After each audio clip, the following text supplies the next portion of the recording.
Darren O'Doherty of Newcastle West. Darren, you're facing into a quarter-final in Mick Neville Park on Sunday week against Claughaun. What are you expecting out of the city side? From watching them against Earl Griffins anyway last year, that was down in Newcastle West as well. They're a serious side, they're athletic and they're fit. Plenty of skill, so we're going to need our A game to be competitive in that game. You managed 2 wins in the group, a win over Galbally and then it followed by a pretty decent win over a good Father Casey side. Sometimes maybe you win, you learn more in defeat, but you just didn't suffer defeat. So what did you learn from those 2 wins?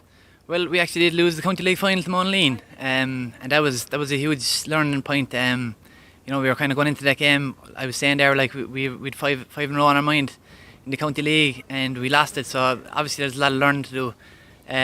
Like you said, championship then we beat Galway by 2 points. That was a tough game, and then obviously we learned a lot from that game. Came on against Abbeyfield and managed to get over the line there as well. The hurling's been going quite well for Newcastle West. They're through, as we speak now on this Monday evening. They're already through to a semi-final in the hurling. How difficult now is it? I know Newcastle West is a big town. Not everyone plays both codes, but how difficult is it to balance that with training and challenge matches, everything at the moment? How difficult has that proven to be? The management seem to have it fairly spot on. It's kind of leading up to championship weeks. If it's hurling week, the hurlers kind of mainly stick to hurling, and opposite way around in if it's football. So it's doing okay. We've both 2 from 2 got from the championship, so it's not going too bad. You've been successful in recent seasons, champions in 2019 if memory serves me correctly, but Adair have been decided to beat for the last few years. 3 out of the last 4 have gone their way.